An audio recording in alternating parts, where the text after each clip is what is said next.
All right, in this tutorial, I'm going to show you how I shoot real estate. Maybe different than what you've been taught in some other Flambient tutorials, where I'm going to shoot with lights off, and we're going to use natural blending mode instead of the luminosity mode that you've been taught. Not saying luminosity is wrong. I've just found that it just adds an extra step. Sometimes you have to do like repair layers with luminosity mode, with the coloring issues that it has, and shadows and your highlights and other things like that. So I've just found that if you shoot with lights off and make sure that you light the scene evenly enough with your flashes, that you're able to blend the natural light and your flashes a lot easier and a lot quicker, and you get, if not better results, equal results. So let me take you into Lightroom right now and I'll show you what I'm talking about.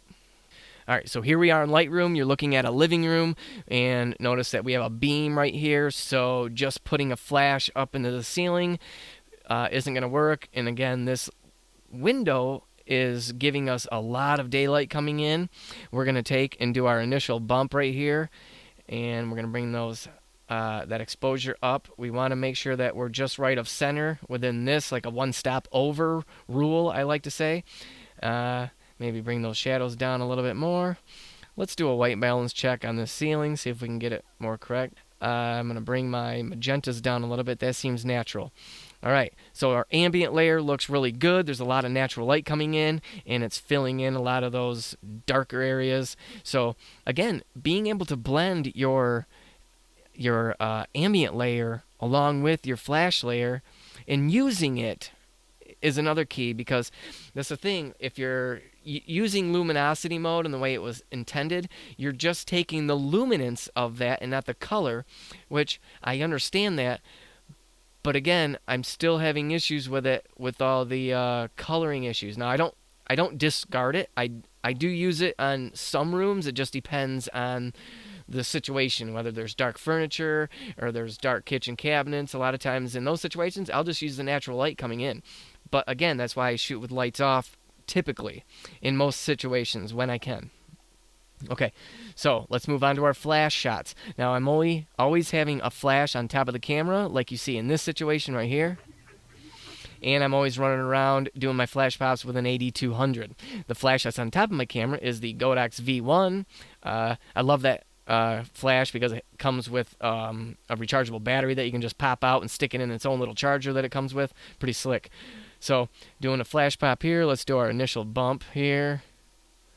Bringing this down, and again, these presets are just a starting point.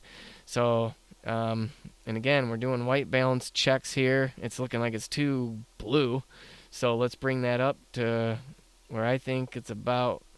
Let's just put it at 5,000. See what that looks like, and bring that exposure up a little bit more. And now, if you do have to tweak your preset, my advice is to copy. And then copy. That way, when you do your other flash pop, you can just paste them in and it's the exact same image, just you're at a different spot. So let's take these images. I'm holding down Command and clicking. I'm going to right click, edit in, open as layers in Photoshop.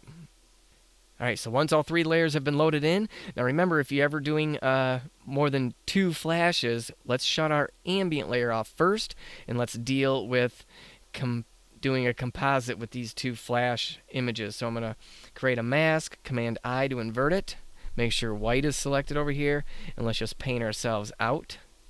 And again, don't worry about anything else, because the majority of this image, because we're doing lights off, is going to be with the flat or the ambient layer, like our ceiling and everything, and even this shadow right here. We could maybe blend that out. But again, I'm going to use the ambient layer for the ceiling, so I'm not even going to worry about that.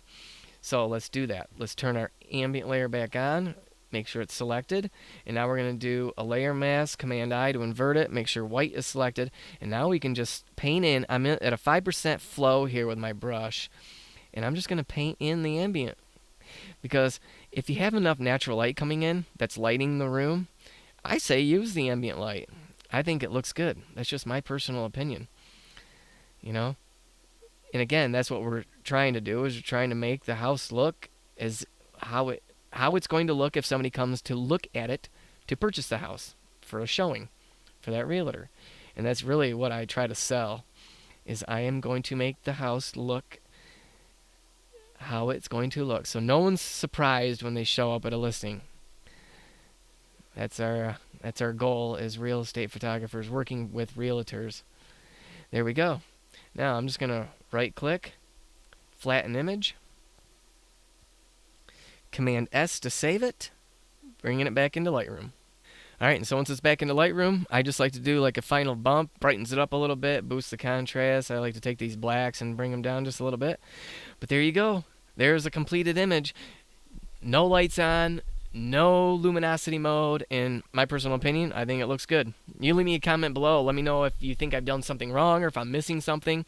But hey, let me show you one more example here real quick. And this is one of my favorite images. For this example, I just love the way this one turned out. So here is our ambient layer. And I've already done my presets on this one. Here is the flash layer. And again, I did come around the corner. I had the flash on top of the camera, but I also had a flash right around the corner here and lighting this up, even though there was some daylight coming in through a door right here. As you can see in the ambient layer, it does light it up nice, but this is going to be a quick blend. I'll show you what I mean. We're going to command click on that one, edit in, open as layers in Photoshop. And again, I'll show you right now, if we change the ambient layer to luminosity mode, it discolors the cabinets. I mean, again, you can go through and do all these other layer corrections, but I just don't think it's necessary. But we'll leave it on luminosity mode just for the sake of this tutorial. Take the opacity, and this is what I love about doing, Flambient, is it's this fast. We just drop that opacity down to 50%, so now we have an even 50% blend here. But if we take and bring that back up to natural, or normal blending mode, to me, there's no color cast issues. I don't see the need to do luminosity mode, and actually luminosity mode changes slightly the color of those cabinets.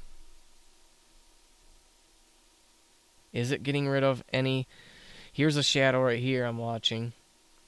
Let's see what that looks like. Yeah, see, just unnecessary steps you would have to take in this situation. Let's bring it back to normal mode, and it's just natural looking shadows. Again, leave me a comment below if you disagree with me. I'm okay with that, but I'm going to leave it in normal mode. This is the way I'm going to do it. Here's one more thing you can do before you flatten the image. If you want to bring that window back in, get some more of that flash layer in, just make a layer mask, don't invert it, make sure black's selected, and to just paint back in the flash layer that was underneath, just like that. And everything else is a 50-50 blend. It works out really good. Most of the time, you're able to do that unless you have multiple flash pops and you're in the scene. You have to do those composites to remove yourself. But most of the time, I'm just dropping that opacity at 50% and moving on. So let's bring this back into Lightroom. All right, so once it's back into Lightroom, again, I'm just doing my interior final bump. And sometimes you got to adjust things. Maybe drop those blacks down a little bit. And that's really all I do. Check your verticals. You can click this right here and click outside. And they were off just a little bit. We can just do a rotation just like that. And there you go. All right, so leave me a comment below if you have any other suggestions, or if you disagree with me or you agree with me. Are you doing the lights off yourself? Are you new to photography? Let me know. I'm going to answer every comment. So, again, I appreciate you watching, and we'll see you in the next tutorial, guys. Bye-bye.